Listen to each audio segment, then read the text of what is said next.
Halo, halo, halo. Selamat pagi, selamat siang, dan selamat sore bagi para mahasiswa Fakultas Properti Perhotelan yang saya ampu di mata kuliah Finance Management atau Manajemen Keuangan ini. Kali ini, di video ini kita akan membahas materi terakhir untuk semester ini, yaitu dengan judul Potongan Tarif Kamar dan Manajemen Pendapatan. Nah, sebelum saya mulai penjelasan di video ini, saya akan mengingatkan sekali lagi bahwa materi ini itu akan berkaitan dengan materi yang telah kita pelajari pada video sebelumnya, yaitu penentuan tarif kamar. Karena pada dasarnya, eh, pada saat kita sudah menentukan tarif kamar yang seharusnya akan kita tawarkan kepada para pelanggan, ada beberapa kasus yang membuat kita harus melakukan kebijakan yang disebut sebagai potongan tarif kamar. Namun, ya ketika penentuan tarif kamar itu bertabrakan dengan potongan tarif kamar, seringkali kita harus eh, berpikir bahwa mungkin kalau kita fokus kepada tarif kamar saja itu tidak cukup. Ya, maka dari itu kita memerlukan sesuatu yang disebut sebagai manajemen pendapatan. Oleh karena itu nanti di video ini akan terbagi menjadi dua bagian, ya, yaitu yang pertama adalah potongan tarif kamar dan yang kedua adalah manajemen pendapatan. Namun untuk memahaminya tetap harus dipahami secara bersama-sama sekaligus bersama dengan materi sebelumnya. Ya, jadi itu pesan dari saya sebelum saya mulai penjelasan untuk materi ini. Ya, jadi bagian yang pertama kita akan membahas dulu tentang potongan tarif kamar. Jadi kita bahas dulu konsep dasarnya ya. Hotel ya itu biasanya kan memberikan potongan tarif kamar sampai di bawah rate rate, yaitu tarif maksimum yang ditetapkan oleh suatu kamar ya. Tapi di materi sebelumnya ya kita tahu bahwa yang namanya pemotongan tarif kamar atau yang disebut sebagai room rate discounting ya itu kan tidak serta merta diberikan dengan tanpa pertimbangan khusus kan ya. Nah, biasanya dalam hal apa namanya terkait dengan tarif kamar kita mungkin lebih bisa melihatnya itu kalau misalnya kita dari segi konsumennya atau dari segi tamu yang berkunjung. Nah, tapi status kita sebagai tamu ya ketika apa memesan kamar hotel itu kan berbeda-beda. Ada saat dimana kita eh, menginap di suatu sebuah hotel ya karena kita itu statusnya adalah wisatawan. Ada karena kita mungkin statusnya adalah dinas di luar kota sehingga kita harus menginap di hotel. Ada juga di mana kita tuh statusnya adalah ya karena kita berada pada sebuah kelompok. Ya.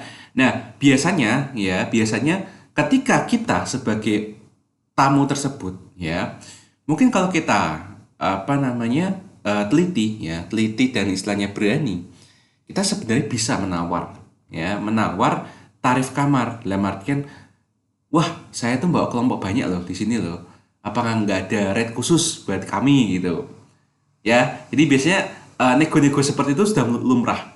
Jadi kalau kamu datang sendirian, kalau kamu nego mungkin nggak akan dikasih. Tapi kalau misalnya kamu misalnya menjejaki sebuah hotel gitu ya untuk sebuah acara atau bagaimana, terkadang kamu istilahnya diharapkan untuk nego sebenarnya. Diharapkan untuk nego bahwa aku tuh bawa orang banyak gitu lah. Sejumlah besar orang akan datang ke sini untuk menginap. Nah, permasalahannya adalah ya, apakah hotel ini itu punya semacam rate khusus untuk kelompok-kelompok tersebut. Nah, dari pihak hotel sendiri ya, terutama jika mereka itu memang sedang mengejar yang namanya occupancy rate ya, maka ketika ada kesempatan, ada sebuah kelompok yang akan datang ya, supaya mereka jadi menginap di tempat ini bukan di tempat pesaing, pasti akan mempertimbangkan berapa sih persentase potongan tarif kamar yang bisa aku berikan kalau kelompok ini itu adalah tipe kelompok apa dan mereka akan bawa orang berapa. Karena apa? Karena meskipun nanti misalnya harus ada potongan tarif kamar, maka tetap saja diharapkan ini menjadi penjualan yang besar. Sehingga diharapkan juga akan bermuara pada laba bersih hotel yang besar pula. Ya kan? Misalnya apa? ya seperti kelompok peserta konvensi atau seminar atau workshop ya. Terus kemudian wisatawan mungkin bukan sekedar backpacker ya, tapi rombongan wisatawan dalam sebuah tour ya, misalnya ya turis lokal apa turis luar negeri, tapi misalnya yang datang tuh satu bis gitu ya. Ada juga misalnya para pegawai dinas perusahaan atau instansi pemerintah yang mungkin ya itu mungkin seperti ada kerjasama atau mungkin sudah seperti pelanggan lah istilahnya ya, pelanggan, sehingga kalau misalnya ada orang utusan dari PT apa atau orang dari apa kementerian apa lembaga apa gitu ya, itu pasti ke hotel itu ya. Jadi mereka ini yang bisa kita manjakan dengan potongan tarif kamar itu bukan sekedar orang menginap biasa, tamu biasa ya, tapi sebisa mungkin kita harus menjadikan mereka sebagai pelanggan. Ya, jadi bukan sekedar tamu. Kalau tamu hanya sekali saja terus selesai, nggak tahu nanti dia ingin lagi apa enggak. Tapi diharapkan dengan potongan tarif kamar untuk kelompok yang khusus seperti ini, diharapkan kelak mereka akan menjadi pelanggan kita, akan mengulanginya lagi, terus menerus setiap kali ada seminar, setiap kali ada batch tour yang selanjutnya dan semacamnya, ya. Nah, jadi saya sudah mengisyaratkan tadi bahwa motivasi untuk memberikan potongan tarif kamar hotel itu pasti ada kaitannya dengan occupancy rate. Ya, bisa mempertahankan tingkat hunian tertentu sesuai yang ditargetkan di dalam anggarannya, atau bahkan ya yang tidak saya tulis di sini adalah kalau bisa occupancy rate itu bukan dipertahankan, tapi dinaikkan, ditingkatkan. Ya. Nah, kenapa kok mau susah-susah mikir tentang berapa sih potongan tarif kamar yang harus kuberikan untuk kelompok ini? Ya karena ya kita secara prinsip maupun apa yang secara teori maupun empiris ya, pengamatan di lapangan empiris itu menunjukkan bahwa meskipun ya ada penurunan pendapatan penjualan per kamar ya yang diakibatkan potongan tarif kamar, namun kalau dikali dengan banyaknya kamar yang terjual sekaligus ya, itu kan sama aja penurunan tersebut bisa dikompensasi kan oleh tambahan penjualan, tambahan laba yang diperoleh dari para tamu yang juga berlangganan fasilitas hotel lainnya. Ya, jadi mungkin turunnya bisa sampai 10%, tapi yang bermalam di situ selama 1 malam, 2 malam, 3 malam langsung punya jeret gitu.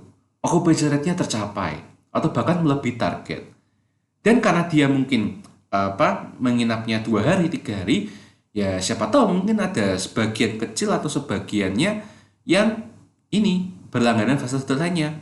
Misalnya mungkin hotelnya ada spa, mungkin hotelnya ada restoran, ya kan? Kadang kalau nggak breakfast misalnya makan siang atau makan malam, mungkin aja pesan makan di restorannya. Terus ini kolam renang, ya kan? Kolam renang ada yang dicas, ada yang tidak. Terus apalagi kafe, ya, atau mungkin karaoke, mungkin ada. Ya, jadi semakin besar hotel tersebut dan semakin banyak fasilitas hotelnya, itu biasanya mereka punya semacam keleluasaan untuk menerapkan yang namanya potongan tarif kamar. Ya, karena ada banyak sekali fasilitas yang kemungkinan akan digunakan oleh para tamu yang menginap di situ. Nah, dari mana para manajer hotel ya itu bisa menetapkan negonya para tamu ya yang akan datang dalam kelompok itu bisa diterima apa tidak, dan diterimanya itu berapa persen potongannya. Itu kan kadang-kadang kita nggak tahu mereka kok bisa ya nggak iyain, atau kadang-kadang ketika ada tamu nego mereka ngomong, oh maksimal segini pak kalau kalau kelompok gitu. Nah, kok dia dapat dasar itu dari mana ya? Padahal orang itu kan namanya hotel ya. Ini namanya hotel kan tidak semua hotel itu kan front office-nya adalah manajer kan. Ya kan? Tapi kan front office itu bisa aja ya orang dari front office itu sendiri yang terkadang istilahnya dia hanya mendapatkan arahan dari para manajer, termasuk manajer keuangan. Nah, mereka tuh panduannya apa? Nah, panduannya itu disebut sebagai discount grid. Ya, atau kalau bahasa ini ya, bahasa lapangannya itu disebut sebagai plafon diskon. ya, diskon grid atau plafon diskon. Dalam artian itu merupakan sebuah daftar atau tabel yang menunjukkan pengaruh berbagai potongan tarif kamar terhadap total pendapatan penjualan kamar hotel. Ya, nanti akan lihat ya. Tapi intinya adalah ketika ya manajer ataupun front office melihat tabel itu, ya dia sudah dapat gambaran bahwa kalau ada orang nego dan ternyata ya occupancy rate-ku segini, aku hanya bisa ngasih diskon segini, seperti itu. Ya, maka biasanya kalau ngomongin tentang potongan tarif kamar hotel, pasti produk akhirnya itu adalah sebuah tabel. Tabel yang bisa menjadi panduan buat siapapun untuk negosiasi. Nah, untuk membuat diskon grid, ya, itu ada informasi yang dibutuhkan dan informasi yang sangat penting itu adalah biaya variabel yang diperlukan untuk setiap tambahan penjualan satu kamar. Nah, berarti kan agak mirip ya dengan materi yang lalu ya. Tapi di sini fokusnya adalah biaya variabel untuk setiap tambahan penjualan satu kamar. Artinya yang namanya laporan keuangan itu tidak hanya sekedar dinyatakan dalam laporan laba rugi neraca juga, tapi juga dinyatakan dalam bentuk ini pemisahan mana biaya tetap, mana biaya variabel. Kalau perlu, biaya variabel itu dipisahkan per departemen. Karena salah satunya akan digunakan untuk membuat kebijakan diskon grid ini. Ya, dan dalam diskon grid ini, biaya variabel yang dimaksud itu normalnya hanya terjadi di departemen housekeeping. Ya, karena berurusan langsung dengan perawatan kamar hotel. Ya, jadi kayak misalnya staff ya, staff departemen housekeeping yang misalnya akan merapikan kamar, membersihkan kamar setiap ada tamu yang check out untuk nanti kelak bisa dipakai lagi oleh pelanggan yang mau check in, nah seperti itu. Ya, bahkan kan namanya housekeeping kalau misalnya ada kamar yang tidak dipakai terus menerus, ya kan? Itu kan tetap aja harus dirawat kan, minimal ya berapa hari sekali gitu. Ya. Nah, kok cuma departemen housekeeping Pak? Kok yang departemen reservasi atau front office yang menerima penjualan itu kok nggak diperhitungkan biaya variabelnya kalau untuk diskon grid? Ya karena gini, meskipun ada kaitannya dengan kamar ya, dengan kata-kata penjualan satu kamar, namun ya kenyataannya mereka departemen reservasi atau front office itu dibayar atau diupah atau digaji itu tidak ada kaitannya dengan penjualan satu kamar. Ya, seperti itu. Jadi sebenarnya intinya ini, orang kalau kerja di front office itu terimanya tuh gaji sebenarnya. Jadi setiap bulan dia dapat berapa, lah tapi nature-nya dia itu gaji, itu biaya tetap. Nah, sementara orang-orang di departemen housekeeping meskipun juga sama-sama menerima bayaran sebulan sekali, tapi sebenarnya perhitungan bayaran mereka itu sudah dianggarkan dalam bentuk biaya variabel. Ya, karena itu tergantung mereka itu berapa jam kerjanya, seperti itu. Berapa banyak yang harus dia rawat. Oleh karena itu terkadang pada saat peak season dan low season pun ya itu juga akan ada sedikit penyesuaian untuk departemen housekeeping karena terkait dengan biaya variabel untuk setiap tambahan penjualan satu kamar. Apa saja biaya variabel di departemen housekeeping? Tadi saya sudah sebut secara tidak langsung ya bahwa yang pertama pasti adalah jam kerjanya ya, jam kerja karyawan housekeeping. Ya, apakah sesuai dengan ketentuan ataukah dia harus lembur ataukah dia jam kerjanya sama tapi bebannya lebih banyak karena mungkin peak season, nah seperti itu. Ya, sebenarnya apa saja?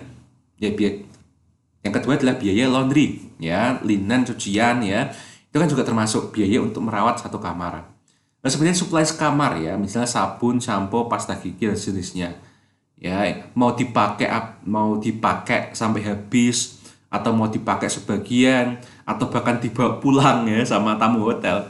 Itu pasti sudah ekspektasi iki mesti kudu di restock gitu. Ya, maka itu biaya variabel kan tergantung. Dan itu tergantung juga misalnya dipakai apa enggak, kalau nggak dipakai ngapain diganti gitu loh. Ya kan? Seperti itu. Yang keempat biaya lain-lain seperti biaya untuk lampu, pemanas air, dan AC. Ya, seperti itu. Dan di sini kita itu mempunyai satu istilah baru. Istilah baru disebut adalah ekuivalen tingkat hunian yang diperlukan. Ya, jadi ini ada kata-kata ekuivalen tingkat hunian yang diperlukan. Jadi bukan sekedar tingkat hunian loh ya, bukan sekedar occupancy rate, tapi ekuivalen occupancy rate. Ya, kenapa kok ada kata-kata ekuivalen? Ya karena kita di sini itu menghitung kalau misalnya aku ngasih diskon sekian, maka target occupancy rate-ku adalah sekian. Ya. Jadi kalau misalnya yang dianggarkan itu adalah occupancy rate-nya itu 70% misalnya, ya. Terus kemudian ada kelompok mau datang. Ya, ada kelompok mau datang. Terus kamu kasih diskon 10%. Ya. Dengan harapan apa? Dengan harapan tingkat huniannya bukan 70% lagi, tapi mungkin 77 atau mungkin 80%. Kenapa? Ya karena tingkat hunian 70% itu pada saat materi sebelumnya itu ditargetkan segitu ya karena kamu butuh penjualan sekian gitu loh.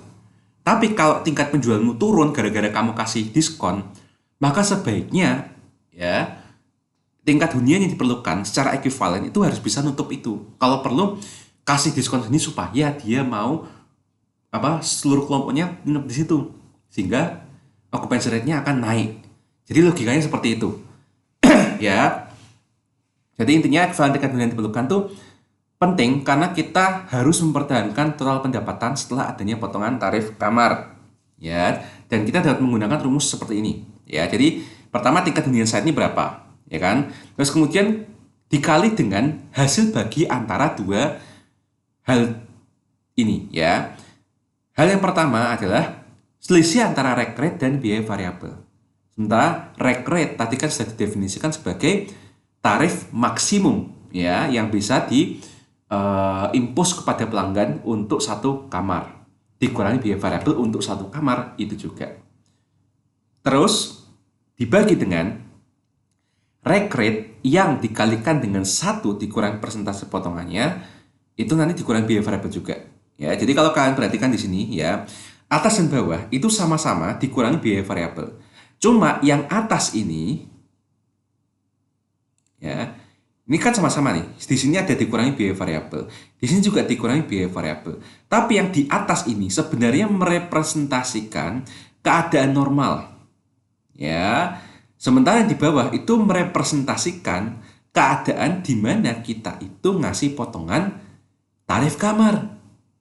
Jadi perbandingan antara ya margin kontribusi ya tiap kamar kalau kondisi normal dengan margin kontribusi tiap kamar kalau kasih tarif potongan tarif kamar.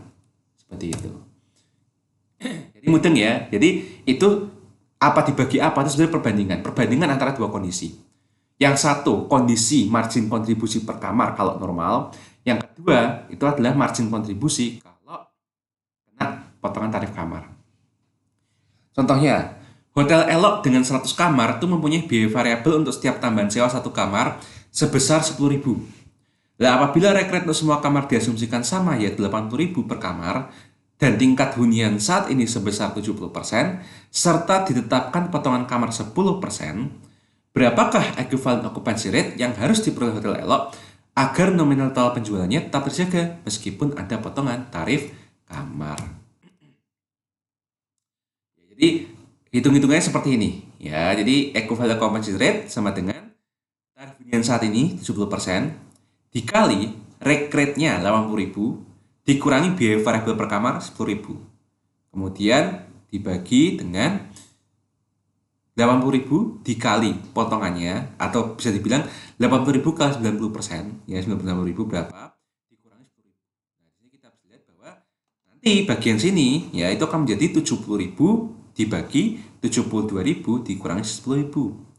Lalu 70.000 dibagi 62.000 kemudian dikali 70%.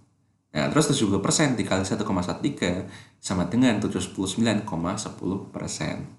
Artinya di sini ya, untuk dapat bisa mempertahankan tingkat penjualan yang sama kelak di laporan laba rugi, ya, kita boleh menurunkan ya tarif kamarnya sebesar 10%-nya.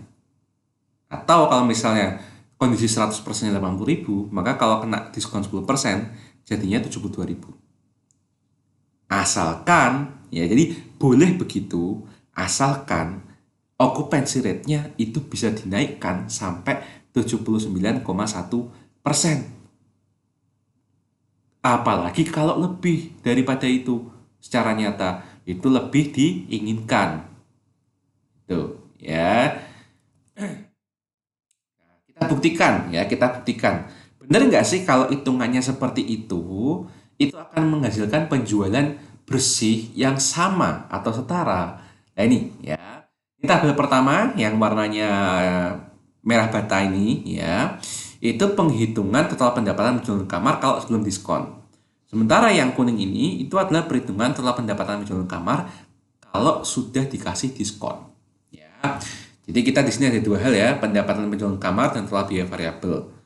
Ya. Nah, kita lihat dulu sebelum diskon kan berarti kan 70%, ya kan? Dikali 100 kamar berarti kan cuma 70 kamar, ya kan? Dikali 80.000. Jadi kalau misalnya 70 kamar yang terisi dikali 80.000 per malam rate-nya sama aja penjualannya 5,6 juta. Sementara total biaya variabelnya adalah 70% kali 100 kamar alias 70 kamar dikali 10.000 sama dengan 700.000. Sehingga 5,6 kurangi 700.000 sama dengan 4,9 juta. Nah, setelah kita melakukan diskon, kita punya target ya, target occupancy rate yaitu 79,1%. Sementara kita juga mempunyai rack rate tarif maksimumnya setelah dikasih diskon adalah 72.000. Oleh karena itu yang berubah di sini adalah rate-nya ya, occupancy rate-nya dan rack rate-nya untuk pendapatan penjualan kamar. Di sini 79,1% kali 100 kamar ya sekitar 79,1 kamar lah ya. Terus dikali 72.000 sama dengan 5,695 juta ya. Sekian ini. Ya, kalau kita lihat berarti kan ini kan pendapatannya kan naik 95.000 ya kan. Tapi ya karena occupancy rate-nya itu juga naik, total biaya variabelnya pun juga naik. Bukan 700.000 saja tapi jadinya naik 791.000. Jadi ini naik 95.000 ya pendapatannya, total biaya variabelnya naiknya 91.000. Kalau dikurangkan ya sama dengan 4,9 juta 4.200 rupiah. Ya kacak sedikit ya 4.200 ini, tapi kan masih ada di sekitar angka 4,9. Ya, jadi ini merupakan tabel pembuktiannya bahwa perhitungan yang ada di sini ya itu adalah perhitungan yang mendekati kebenaran. Ya, perhitungan yang mendekati kebenaran, perhitungan yang harus dicapai oleh para manajer hotel agar total pendapatannya itu ya paling nggak setara gitu loh. Ya, bisa lebih dikit atau kurang dikit. Gitu. Ya. Demi apa? Demi occupancy rate. Kayak gitu ya. Jadi sebenarnya inti dari potongan tarif kamar itu sebenarnya hanya berkutat di diskon grid saja kok. Ya, meskipun demikian kita juga harus banyak membahas tentang beberapa hal. Ya. Jadi proses penghitungannya sama itu dapat dilakukan dengan beberapa skenario tingkat hunian saat ini. Dan persentase potongan tarif dan hasilnya dapat dituliskan menjadi tabel diskon grid seperti yang ada di bawah ini. Ini saya pindah dulu di sini ya. Nih kita lihat. Ya, jadi hitungan seperti ini ya, hitungan seperti ini itu kan hitungan kalau occupancy rate-nya 70% saat ini dan kalau potongannya 10%, ya kan? Sementara rack rate normalnya dan biaya variabelnya juga diasumsikan sama. Tetapi kalau misalnya kita mengubah asumsi tingkat hunian saat ini berapa ya, 50%, 55%, 60%, 65%, 70%. Terus kemudian kita ya itu menskenariokan gimana kalau tak diskon 5%, gimana kalau tak diskon 10%, gimana kalau tak diskon 15%, gimana kalau tak diskon 20%. Nah, kita lihat di sini ya, ini kan 79,1%, itu adalah skenario ketika 70% occupancy rate saat ini tapi dikasih diskon 10%, ya kan? Makanya di sini di tabel ini yaitu hasilnya ini 79,1% ini. Nah, tapi kalau misalnya tingkat huniannya saat ini 65%, maka berarti targetnya jadi 73,5%. Kalau tingkat hunian saat 60%, maka diharapkan setelah dikasih diskon, occupancy rate-nya 67,8%, dan seterusnya. Ya. Dan kalau kita lihat di sini ya, semakin besar diskonnya, misalnya sama-sama 70% ya tingkat hunian saat ini. Semakin besar diskonnya, maka target occupancy rate yang harus dicapai oleh manajer hotel ya, itu harus semakin besar. Ya. Jangan sampai ya misalnya dikasih diskon 20%, kelompok yang datang cuma bisa sampai 79,1%. Ya rugi bandar. Ya rugi bandar. Lah targetmu tuh harusnya 91% kok occupancy rate-nya. Alias dari 100 kamar berarti 91 kamar yang terisi. Kok kamu cuma 79 kamar aja. Nah, nggak masuk ya, rugi bandar gitu loh. Ya, seperti itu. Ya gitu. Jadi ini loh yang selalu dibawa ya, selalu dibawa entah itu secara fisik ya, kertas fisik atau mungkin catatan di HP atau bagaimana gitu ya oleh para front office maupun para manajer gitu ya, ketika ada orang nego itu seperti ini. Ya, wah tak diskon segini aja lah, asalkan kalau misal dia bawa orang segini itu selevel dengan occupancy rate-ku yang segini lah gitu. Ya, aku tak kasih kamu diskon 15%. Ya, asalkan kalau misalnya sekarang aku 60% occupancy rate-nya, kamu bawa orang yang bisa bikin occupancy rate-ku 72,6%. Seperti itu, ya. Jadi ini semacam kayak apa namanya? Gatuk-gatukan, ya. Dia maunya diskon berapa, lah kita juga ngomong ke dia bahwa lah Anda kelompoknya berapa orang. Habis itu kita ini harus cepat-cepat ngitung sebenarnya di dalam otak bahwa nih orang kayak gitu nih dibandingin kamar kita berarti ada tambahan gini-gini. Terus kamu lihat tabel aja. Cocok ora? Kalau misalnya wah Mas nggak bisa Mas. Kalau cuma segitu kamu bisa ngasih cuma 10% Mas. Coba ditambah misalnya kalau ada yang lain Mas gitu. Misalnya jangan 15 orang Mas. 25 orang mungkin Mas, itu kita bisa ngasih diskon 15%. Nah seperti itu. Jadi nego-nego di front office itu seperti itu ya. Jadi apa namanya, inilah dapur ya, dapur di balik layar yang harus dipersiapkan oleh manajer keuangan dan dibagikan kepada para front office untuk nego ya, seperti itu. Di sini ada juga beberapa pertanyaan yang mengacu pada tabel diskon grid ya. Jadi berapa tambahan kamar yang harus terjual bila hotel memberikan potongan tarif 60% bila tingkat hunian saat ini adalah 70%. Nah, berarti kan tambahan kamar yang harus terjual adalah sebanyak 15 kamar dibulatkan dari 14,7 kamar ya. Perhitungannya kan gampang ya. Karena kan kalau saat ini 70%, sementara ya potongan tarifnya 15%, jadi kan diskon 15%, kan 70%, ya kan?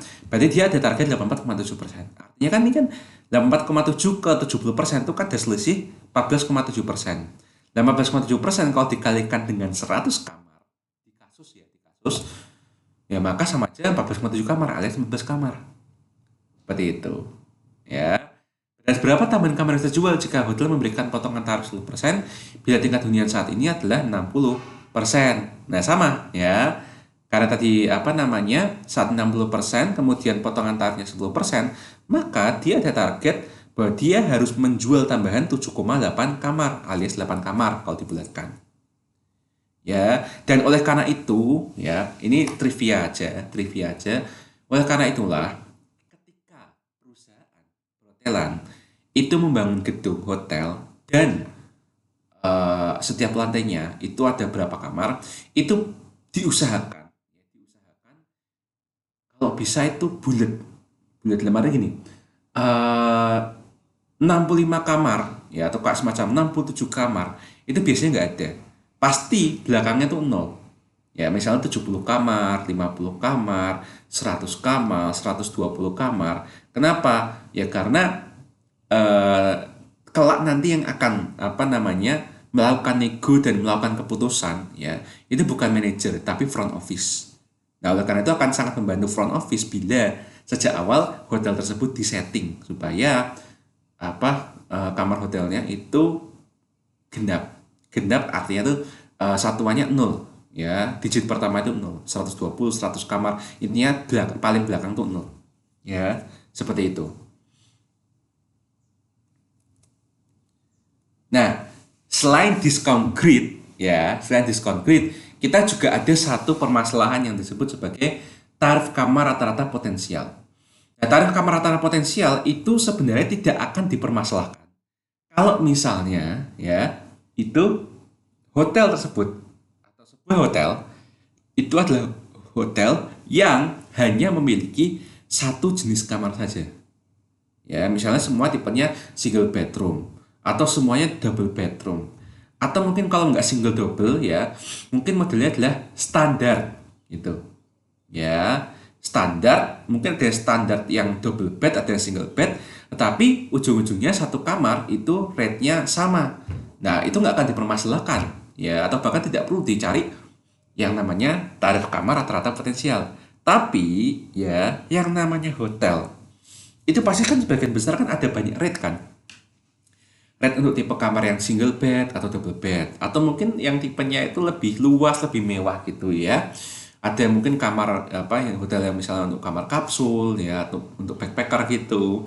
Terus mungkin kamar standar yang untuk orang-orang apa single nginep atau mungkin apa deluxe ya atau mungkin presiden suite. Nah, kayak seperti itu. Ya, itu kan tarif kamarnya kan beda-beda. Nah, kalau ternyata ada tarif kamar berbeda-beda, ya, dalam hal kita itu akan menggunakan kebijakan potongan tarif kamar, kita kan nggak bisa, ya kan, pukul sama rata diskon seperti itu supaya occupancy rate-nya sekian, kan nggak bisa. Berarti kan kita harus mencari yang namanya tarif kamar rata-rata potensial. Ya, dan ini adalah tarif rata-rata yang terjadi bila seluruh kamar di huni per malamnya terjual pada tingkat rate persis. Oke. Nah, sebagai contoh ya, jadi untuk yang dua ini contoh aja. Contoh dalam artian tuh untuk menyamakan persepsi. Ya, bahwa kalau misalnya pada suatu malam sebanyak 100 kamar, ya, itu dihuni oleh satu orang semuanya. Ya, tapi contoh yang pertama itu menggunakan rate tunggal. Artinya mengasumsikan bahwa itu kamar hanya bisa dihuni satu orang. Dan contoh yang kedua ini, ya itu mengasumsikan bahwa rate-nya itu double atau rate ganda. Ya, dalam artian satu kamar itu bisa diisi oleh dua orang. Nah, kalau contoh pertama rate tunggal semua, ya misalnya total pendapatannya ditaksir sebesar 7,5 juta, ya berarti kan tarif rata-rata minimum potensialnya adalah 75.000. Ya kan? 7,5 juta dibagi 100 kamar. Nah, tapi kalau misalnya kita mengasumsikan 100 kamar itu bisa diisi oleh dua orang sehingga akan dikenakan rate ganda, ya, dan ternyata taksiran pendapatannya 8,5 juta, maka kita bisa mengasumsikan tarif rata-rata maksimum potensialnya adalah 85.000, yaitu 8,5 juta dibagi 100 kamar. Nah, di sini ya, yang perlu diperhatikan di sini adalah yang saya garis bawahi, yaitu ada perbedaan kata-kata. Ya, ketika kita mengacu pada rate tunggal maksimum, ya kita kan istilahnya mengasumsikan skenario. Skenario pertama adalah semuanya rate tunggal dan dapatnya 75.000.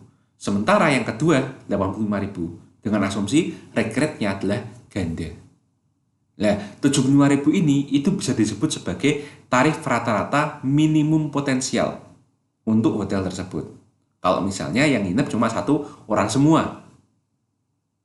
Ya kan? Nah, kalau misalnya yang nginep dua orang semua, ya dikenakannya 85.000 per kamar. Nah, berarti 75.000 adalah sisi minimumnya, 85.000 adalah sisi maksimumnya. Nah, di sini berarti kita sudah dapat dua angka. Dua angka yang mewakili titik minimum dan titik maksimum. Nah, sementara yang akan kita cari itu bukan titik minimum dan maksimum, tapi tarif kamar rata-rata potensialnya saja. Cara ngitungnya gimana? Nah, kita lihat di sini ya bahwa dari dua contoh asumsi di slide sebelumnya, selisih antara tarif maksimum potensial 85.000 dengan tarif minimum potensial disebut dengan spread tarif. Jadi, istilahnya selisih antara 85.000 dengan 75.000 itu disebut sebagai spread, ya, spread tarif. Nah, terus misalnya bila persentase double occupancy diasumsikan sebesar 40%, kita mengacu pada tarif maksimumnya 40%, Maka tarif rata-rata potensial itu dihitung dengan rumus sebagai berikut. Yaitu tarif tunggal rata-rata potensial ya yang 75.000 itu ditambah persentase double occupancy yaitu 40% dikali spreadnya. Spread antara 85.000 dengan 75.000 adalah 10.000. Nah, oleh karena itu tarif kamar rata-rata potensialnya pada contoh ini adalah 79.000 yaitu 75.000 ditambah 40% dikali 10.000. Ya, jadi dalam artinya tuh mau ada orang yang nginep tunggal ya satu orang atau ada orang yang nginep 2 orang gitu ya dalam satu kamar, angka 79.000 ini itu menjadi patokan ya, patokan bahwa kalau bisa itu kita kasih harga segini aja sama rata gitu ya, jadi tidak terlalu memberatkan yang single ya, single occupancy, tapi juga tidak terlalu memanjakan yang double occupancy. Nah, namun pada kenyataannya, meskipun kita telah menghitung tarif rata-rata potensial seperti di slide sebelumnya, tarif kamar yang sesungguhnya dapat terjadi di dunia nyata bisa saja lebih besar atau lebih kecil dari perhitungan sebelumnya. Ya, contoh, bila ternyata tarif sesungguhnya yang dicapai itu bukan 79.000 seperti yang ada di sini, tapi tarif rata-rata yang dicapai adalah 72.000. Nah, berarti kan yang namanya 72.000 itu kan 91%-nya dari 79.000 gitu. Ya kan? Nah, apa yang bisa menyebabkan tarif sesungguhnya itu bisa berbeda seperti dibandingkan dengan tarif potensial yang ditargetkan untuk dicapai? Ya, ya. Hal tersebut dapat terjadi karena beberapa sebab ya. Bisa karena ya, kalau tadi kan mengasumsikan double occupancy-nya kan 40%, ya kan? Nah, kalau misal double occupancy-nya kurang dari 40%, terus gimana? Ya kan? Berarti kan sama aja ini penjualannya kan semakin turun. Berarti kan tarif sesungguhnya marginnya turun supaya bisa mencapai tingkat 40% double occupancy-nya. Istilahnya kan itu kan berita buruk loh istilahnya. Berita buruk tapi harus dilakukan agar occupancy rate-nya sesuai target. Atau bisa saja ya, karyawan bagian front office itu hanya mampu menjual kamar dengan tarif rendah. Ya, misalnya apa ya? Seperti misalnya di low season. Ya, atau pada saat seperti sekarang ini COVID. Jangan tarif rendah.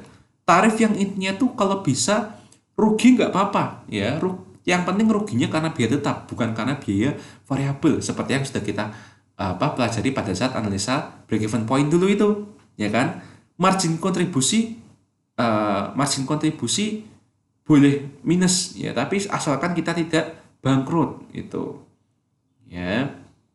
Atau mungkin hotel sendiri itu telah memberikan potongan harga sebesar 9% dari rack rate. Ya, agak sama dengan alasan kalian bagian front ini ya, karena ya banyak sekali hal-hal yang bisa memacu tindakan-tindakan yang desperate ya, tindakan-tindakan yang penuh dengan keputusasaan ya, seperti COVID ini kan termasuk banyak sekali tindakan-tindakan yang keputusasaannya tinggi, dijual dengan harga murah, kemudian cara marketingnya berbeda ya, alih-alih sebagai nginep difungsikan sebagai workspace tiap kamar. Itu kan cara-cara hotel untuk bertahan hidup. Makanya rate-nya kadang-kadang bisa ditekan rendah banget, yang penting okupansinya ada. Ya. Terus selain itu ya, kita juga ada yang namanya tarif kamar untuk segmen pasar tertentu. Ya. Jadi kita tuh sudah membicarakan tentang diskon grid ya kan, terkait dengan kelompok. Tetapi diskon grid terkait dengan kelompok tersebut itu seringkali tidak bisa dijadikan acuan tunggal oleh manajer keuangan. Dia hanya bisa dijadikan acuan oleh front office. Tetapi kalau secara komprehensifnya ya, diskon grid tersebut itu harus ditemani dengan tabel seperti ini. Ya.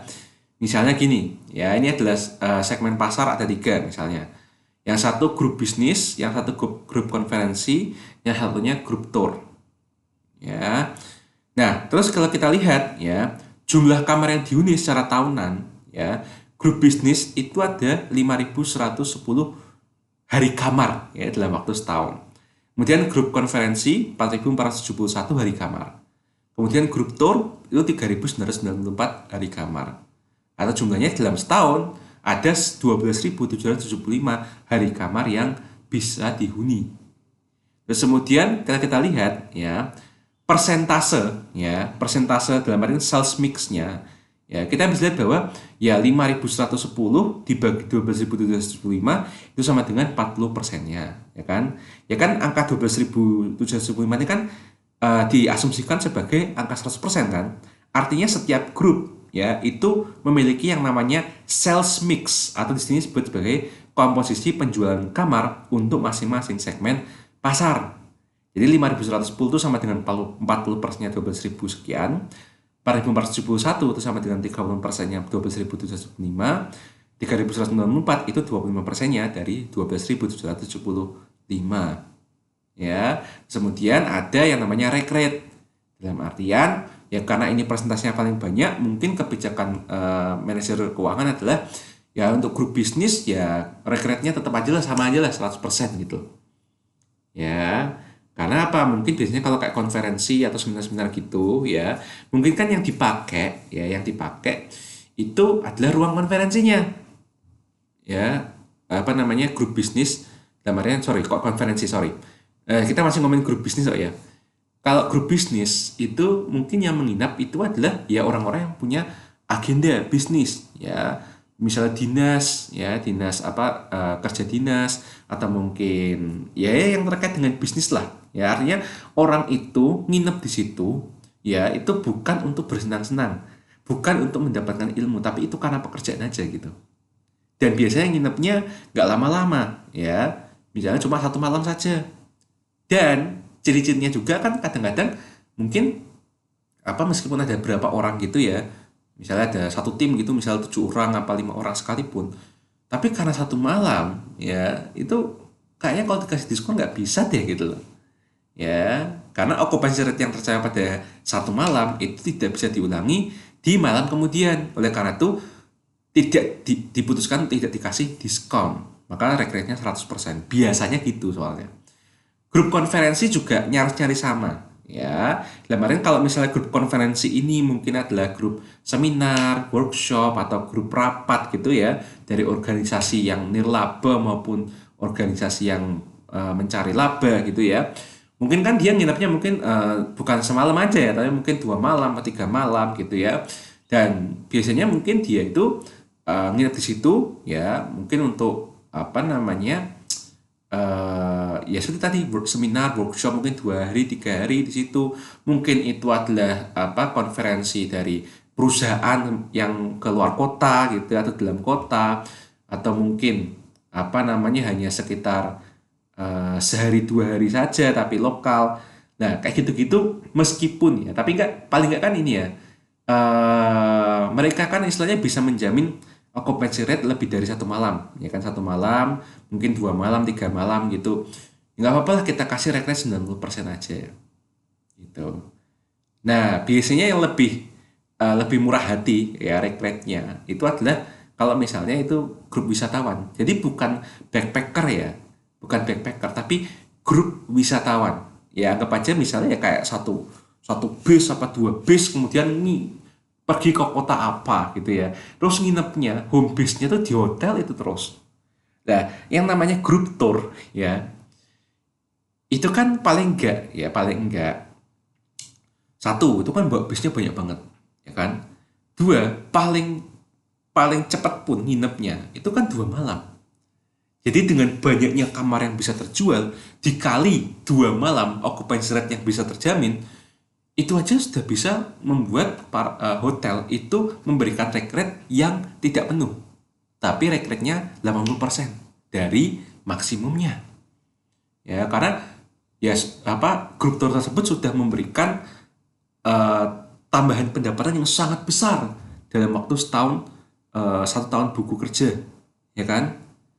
Nah terus dia juga menjamin occupancy rate 2 hari, apalagi kalau misalnya kota itu kota wisata ya, macam Bali, Jogja ya, itu kan nggak mungkin 2 malam, paling kan 3 malam, 4 malam, 5 malam, habis itu mungkin pulang lagi ke kota asalnya ya. Oleh karena itu sangat murah hati biasanya rate rate-nya Ya 80% di sini contohnya. Ya. Nah, misalnya ya ngitungnya gimana nih? Misalnya grup bisnis akan harus membayar 100% dari rekret, tidak ada diskon, ya. Terus sedangkan grup konferensi akan harus membayar 90% dari rekret, menerima potongan tarif 10%, ya. Kemudian yang grup apa namanya? Grup tour membayar 80%. Pertanyaannya berapa tarif rata-rata untuk masing-masing segmen pasar untuk menjamin tercapainya tarif rata-rata potensial itu 9.000.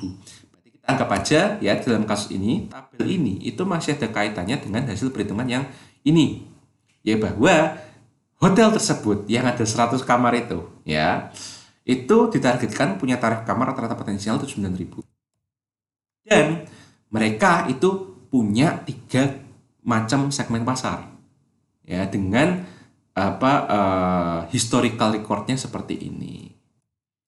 Nah, oleh karena itu ya karena kita punya historical data terkait dengan segmen pasar tersebut dan kita punya data terkait dengan tarif rata-rata potensial untuk hotel ini, kita bisa menghitung masing-masing rate rate secara rupiah ya secara rupiah untuk masing-masing segmen pasar.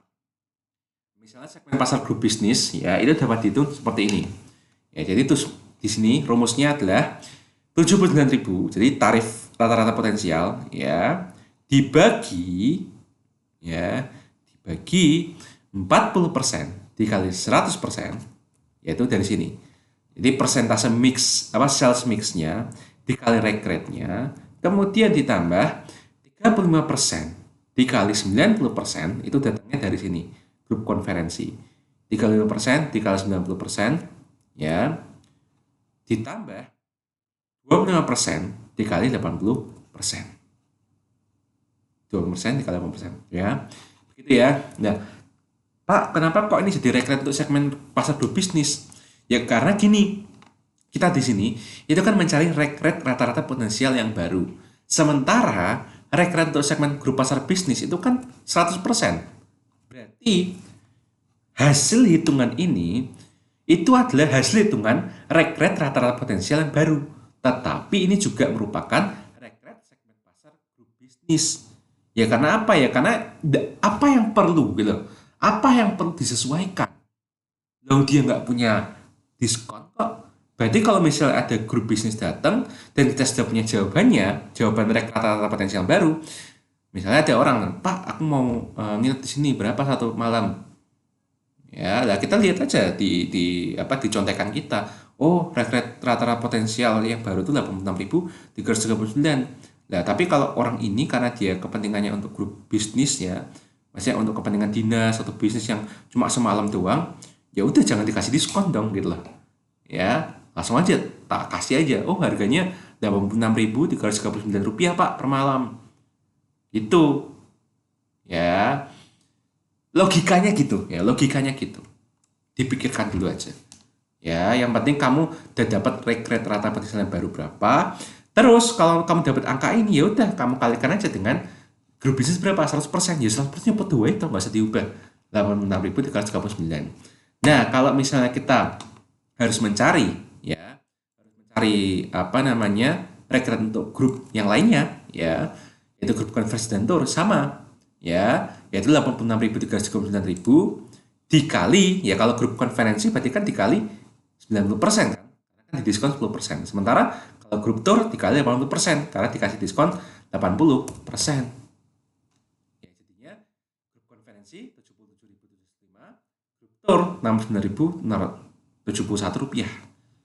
Dan ini adalah tabel pengujian bila mana ketika rate baru tersebut dapat berujung pada penghitungan tarif rata potensial. Ya, jadi bener nggak kalau misalnya rate-nya segini itu akan berujung kepada tarif kamar rata-rata potensial yang sudah dihitung sebelumnya. Ya dibuktikan ya. Nah, sama ya, hampir sama tabelnya. Tapi untuk tarifnya itu bukan dalam bentuk persentase dan rate lagi, bukan. Ya, tapi dan rate kan sudah diubah jadi rupiah kan. Nah, karena sudah jadi rupiah, masukkan rupiahnya di sini. Grup bisnis tarif rata-ratanya 86.339. Grup konferensi tarif rata-ratanya 77.705. Grup tour tarif rata-ratanya Rp69,69.771. Ya udah kan tinggal dikali aja, ya kan? Grup bisnis 5.110 hari dikali 86.339 sama dengan 4.471 dikali 77.705 sama dengan 397 juta sekian. Grup tour 3.194 hari kamar dikali tarif rata-ratanya Rp69.071 sama dengan 220 juta sekian. Nah, ketika telah penjualan masing-masing grup dijumlah, jadinya 1 miliar sekian. Nah, 1 miliar sekian ini itu kan total penjualan untuk total kamar dihuni dalam setahun, yaitu 12.775 hari kamar kan. Berarti sama aja tarif rata-ratanya adalah 1 miliar sekian dibagi 12.000 sekian sama dengan Rp78.999,9. Atau ya kan, kalau koma-koma kayak gini kan bisa dibulatkan menjadi 79.000. Nah, buktinya sama. Ya, jadi kalau sama-sama ternyata ketika dibuktikan hasilnya itu bisa dibulatkan atau disetarakan dengan 79.000, ya berarti hitungan kalian tarif rata maupun total penjualannya di sini itu benar. Berarti benar kalau grup bisnis itu dikasihnya 86 sekian ribu, grup konferensi dikasihnya 77.000 sekian, dan grup tour itu dikasih tarifnya 69.000 sekian. Ya, seperti itu. Jadi kita review lagi bahwa kalau yang terkait dengan potongan tarif kamar, berarti kita harus mempelajari tentang discount grid. Ya, discount grid itu intinya adalah sebuah skenario kalau occupancy rate-nya sekian dan kemudian ada orang yang nawar, aku harus ngasih diskon berapa, dengan imbalan dia memberikan kita ya itu occupancy rate yang sebesar berapa minimum. Jadi bentuknya tabel skenario-nya dan tabel pengambilan keputusan. Tapi itu hanya terkait dengan occupancy rate. Sementara terkait dengan rupiah, kita punya yang namanya tarif kamar rata-rata potensial.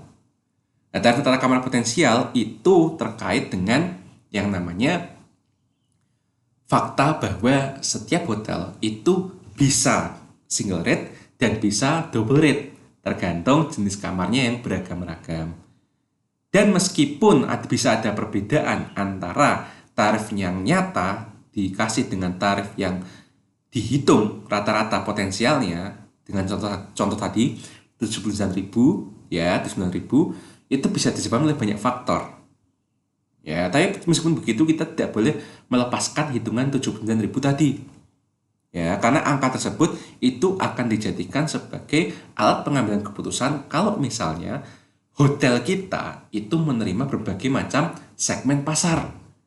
Dengan contohnya tadi 3 segmen, yaitu grup yang bisnis, grup yang konferensi, dan grup yang tour. Dengan kebijakannya masing-masing. Mau dikasih rate rate berapa dan persen, dan kalau rate rate-nya berapa persen, sales mix-nya berapa persen, kita bisa ngitung rate rate untuk masing-masing grup berapa yang kalau dibuktikan itu bisa berujung pada tarif rata-rata potensial. Dan harapannya tarif rata-rata potensial itulah yang bisa memaksimumkan pendapatan dengan occupancy rate yang baru. Ya, jadi itu paragraf review yang singkat terkait dengan potongan tarif kamar. Nah, sekarang kita masuk ke manajemen pendapatan. Ya, jadi dibandingkan dengan tadi, ya, manajemen pendapatan ini sifatnya itu lebih kualitatif ya, ketimbang kuantitatif. Sifatnya ini lebih ke arah teori, lebih ke arah filsafat ya, meskipun nanti akan ada yang namanya yield ya, hitungan-hitungan yield, tapi ini justru lebih mengarah ke arah filosofi kok ya.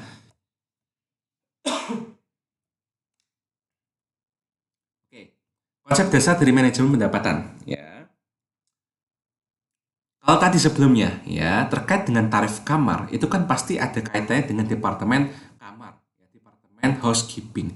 Target mereka ya, itu adalah menjual kamar hotel untuk meningkatkan occupancy rate.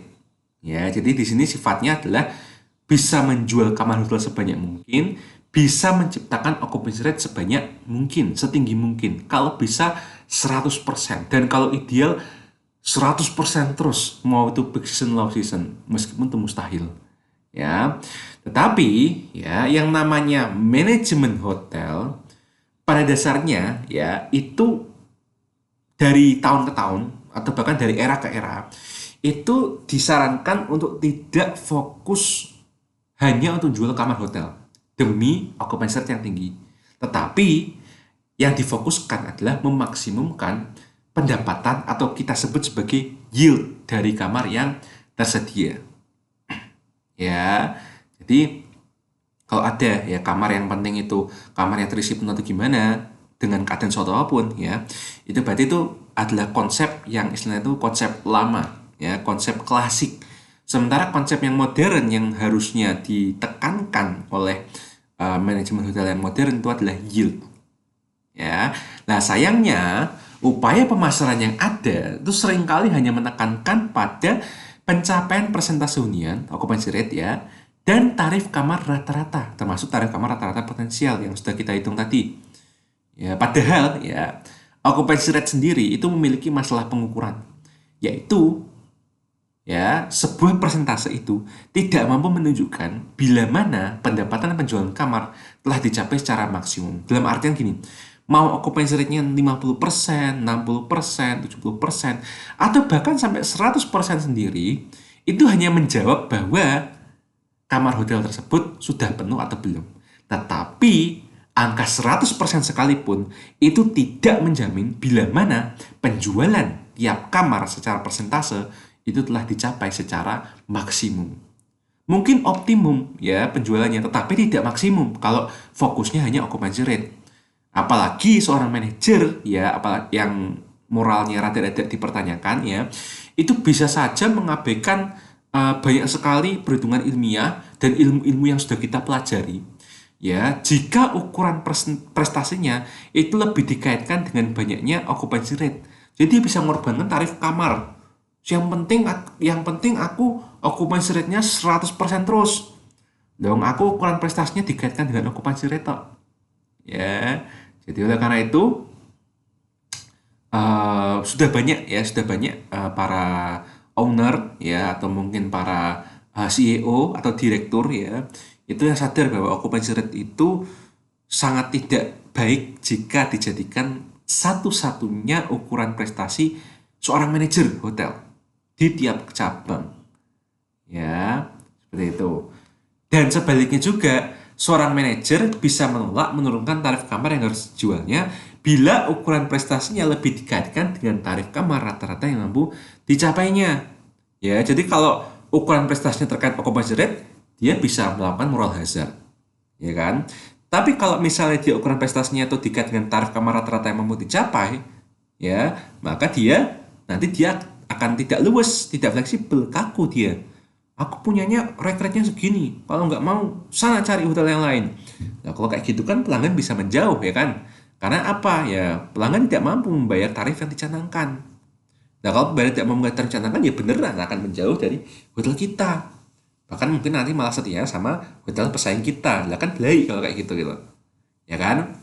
Nah, oleh karena itu makanya harusnya yang dimaksimumkan itu adalah tetap pendapatan penjualan kamarnya, bukan dua dua hal tersebut. Jadi memang secara filosofi susah ya, dalam hal itu apa namanya, dua hal ini soalnya yang paling gampang kok jadi ukuran gitu loh ya. Tetapi soalnya gini, soalnya nggak semua manajer itu kreatif gitu loh ya, maka ukuran prestasinya itu bisa diantara dua hal ini.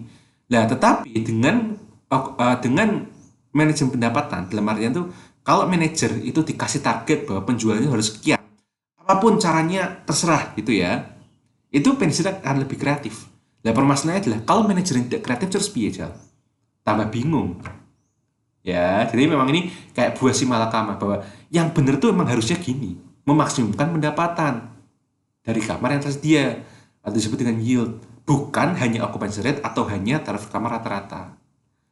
Itu memang secara filosofi bikin bingung kok ya. Harusnya yang baik itu gini, tapi karena keterbatasan setiap manusia, apalagi manusia Indonesia, kadang-kadang tetap masih harus menggunakan indikator seperti tadi itu ya.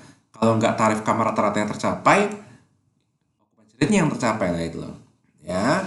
Padahal ukuran kerja manajemen keuangan hotel yang lebih baik itu adalah yield statistik.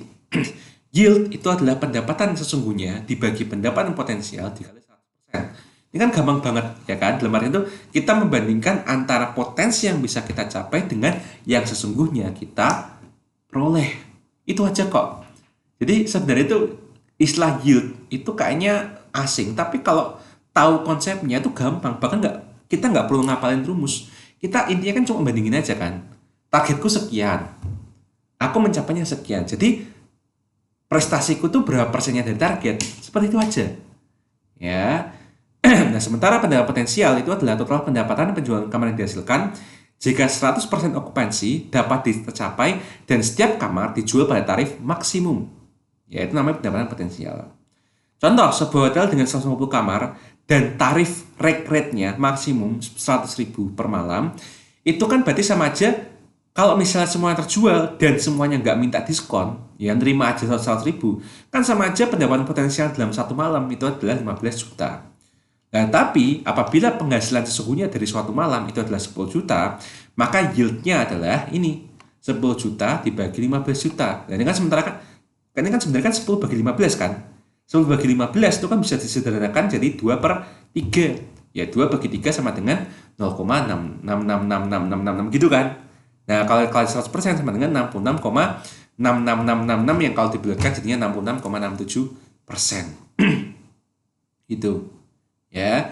Jadi artinya gini, misalnya dalam suatu malam semuanya itu terjual 150 kamar. Ya. Tetapi pendapatannya bukan 15 juta, 10 juta. Nah, artinya meskipun dia okupansi rate-nya 100%, tetapi yield-nya itu tidak 100%. Berarti kita bisa ngomong bahwa kinerja manajer ini ketika mengelola kamar-kamar hotelnya itu buruk secara keuangan. Meskipun semuanya terisi. Berarti dia tidak bisa memaksimumkan pendapatan. Ya, tidak bisa memaksimumkan pendapatan yang sesungguhnya supaya semakin mendekati pendapatan potensial. Nah, itu kinerja kayak gitu patut dipertanyakan itu. Ya, jadi dengan demikian yield ya dengan apa rumus yang tadi, yield itu sebenarnya mencoba mengkombinasikan dua faktor, yaitu jumlah kamar yang tersedia atau room inventory dan tarif kamar. Kayak tadi, ya yang tersedia gimana? 150 kamar. Tarif kamar yang maksimum berapa? 15.000. Ya udah berarti potensialnya 15 juta. Berarti inilah target yang harus dicapai. Sudah memasukkan dua faktor. Jumlah kamar tersedia yang diharapkan occupancy rate-nya 100% dan tarif kamar yang diharapkan juga 100% rate. Ya, gampang. Jadi ini lebih ke arah filosofi, ya, filosofi. Ya, sementara room inventory management itu berkaitan dengan berapa banyak kamar yang disediakan untuk masing-masing segmen pasar dan berapa permintaan masing-masing segmen pasar terhadap kamar tersebut. Sementara manajemen tarif atau pricing management itu berkaitan dengan berapa tarif kamar yang akan dibebankan pada masing-masing segmen pasar tersebut. Nah, ini kan kalau ngomong tentang segmen pasar ya, permintaannya gimana, hari terjualnya gimana, tarifnya terhadap rate gimana, itu kan sudah istilahnya sudah dimasukkan pertimbangannya di dalam tadi kan slide-slide sebelumnya ya di bagian tarif untuk berbagai segmen itu ya. Maka angka yield ini dengan perhitungannya sangat gampang hanya berdasarkan logika itu sudah menghasilkan ukuran kinerja manajer keuangan yang bagus dalam sebuah hotel.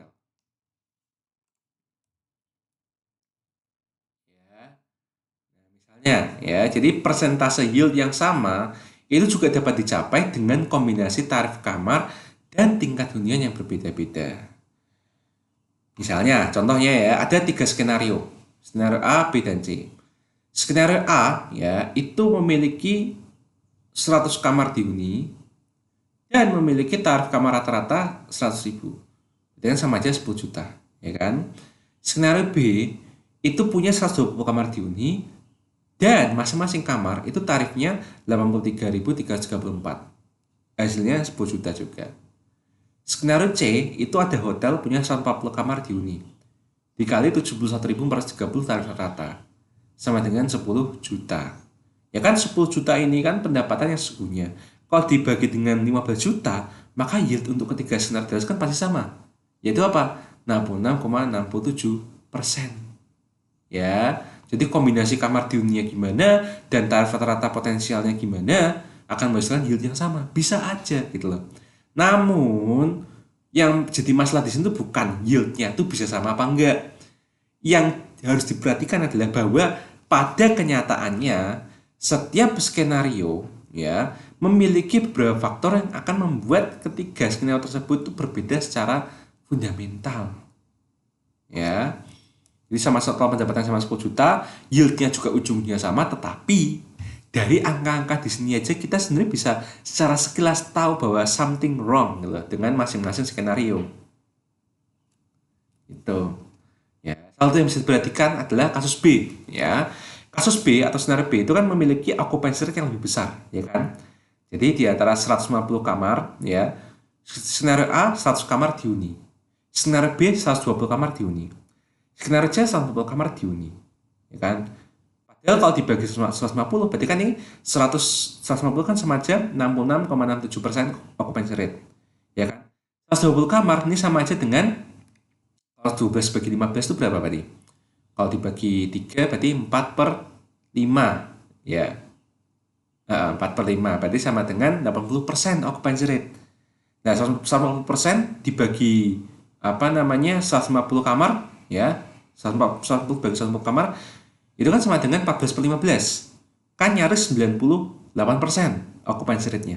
Berarti kita bisa lihat bahwa meskipun yieldnya sama, tapi occupancy rate-nya itu bisa berbeda kalau tujuannya adalah 150 kamar.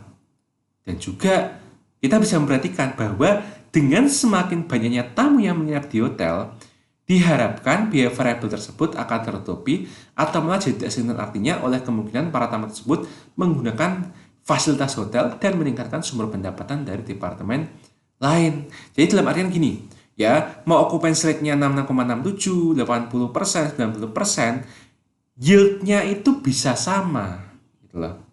Yield-nya itu bisa sama.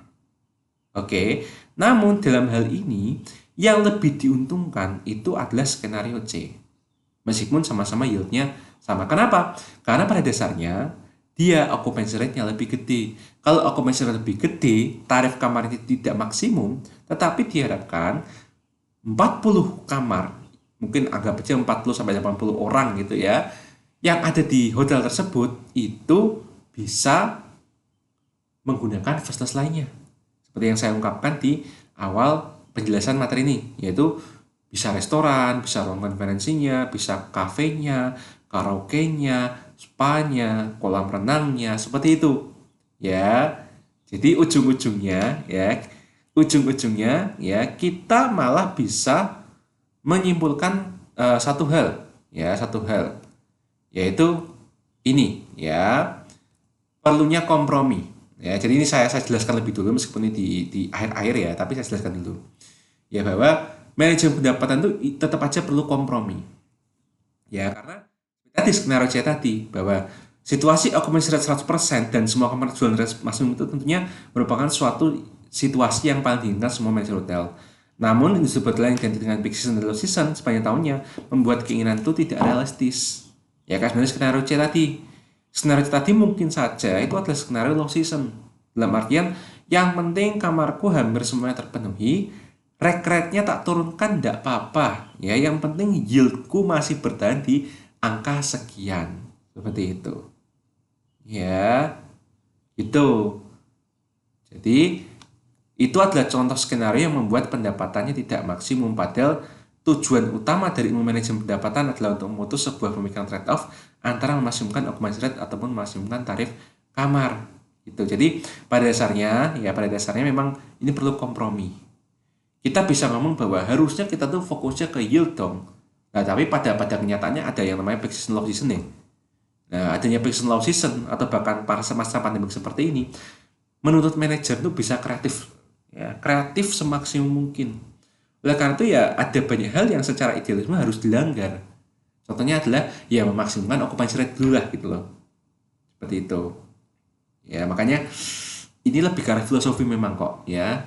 Hitung-hitungannya cuma kayak gitu-gitu aja, tapi filosofinya tuh rada-rada susah di sini.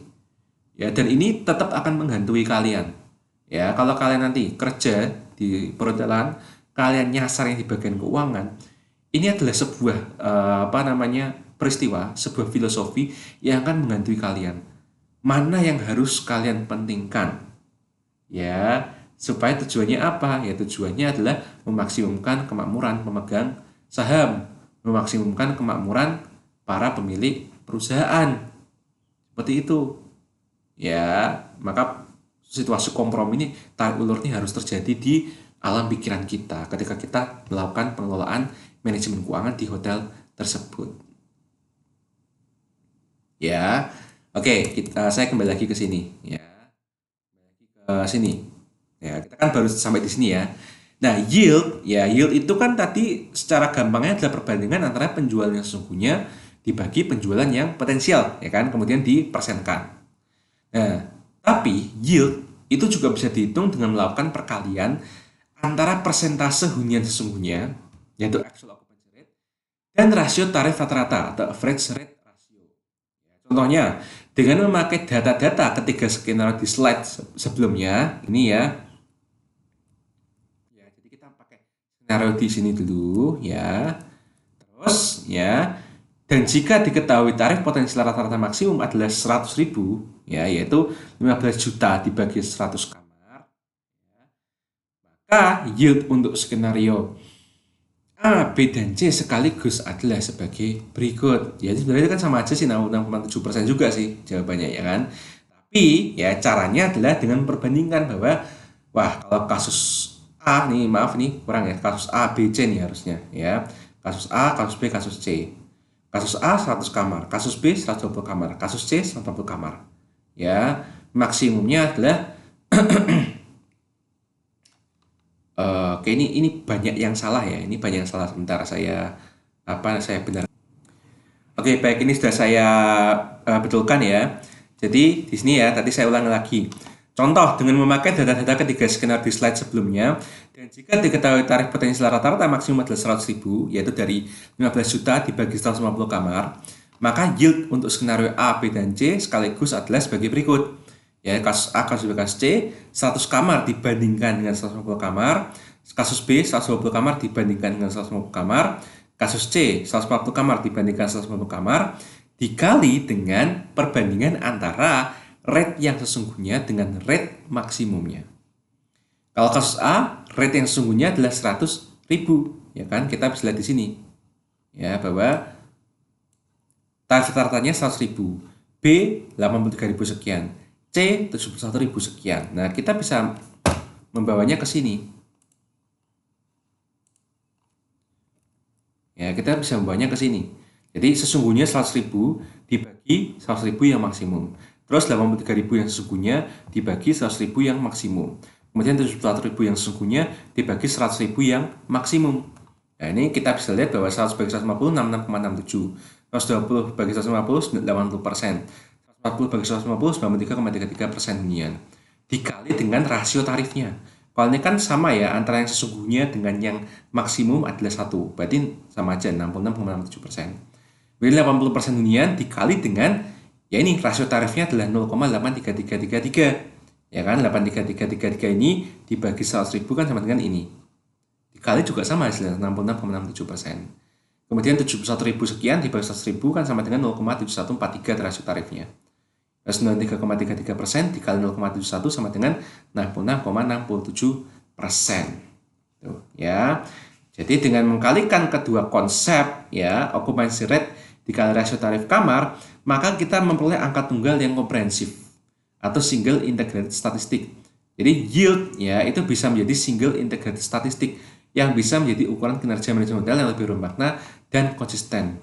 Oleh karenanya, manajer hotel perlu mengedepankan manajemen pendapatan atau yield management. Nah, konsep manajemen pendapatan pun itu sebenarnya bukan hal yang baru di industri perhotelan masa kini. Karena pada low season lumrah bagi para manajer hotel melakukan potongan tarif kamar dengan melihat data jumlah reservasi untuk waktu mendatang untuk merangsang permintaan kamar tersedia.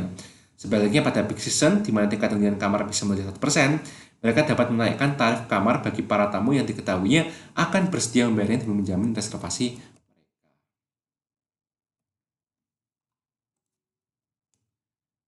Dan banyak hotel sebenarnya telah menerapkan konsep manajemen pendapatan menggunakan yield management ini. Ya, jadi mereka sebenarnya sudah meninggalkan tersebut dan meninggalkan praktik penetapan tarif dengan metode tradisional yang mendasarkan diri pada jenis kamar dan musim ya. Apalagi dengan adanya komputerisasi dan teknologi informasi yang semakin maju, apalagi dengan menggunakan aplikasi dari big data ya. Jadi big data itu kan sebuah konsep karena banyaknya sekali data yang saling silang berlangsung setiap detik ya.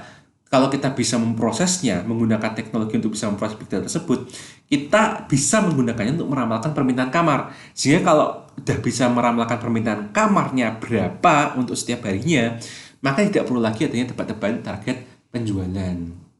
Jadi bisa dibilang kalian kalau misalnya belajar ini tetapi ya sekaligus juga belajar ya, belajar caranya menggunakan peramalan permintaan dengan data-data pasar, dengan big data, kemudian kalian tahu software-software peramalan penjualannya, tekniknya seperti apa, statistiknya seperti apa, nanti yang namanya anggaran atau bahkan target penjualan yang terlalu menebak-nebak itu sudah nggak zaman lagi nanti jadinya.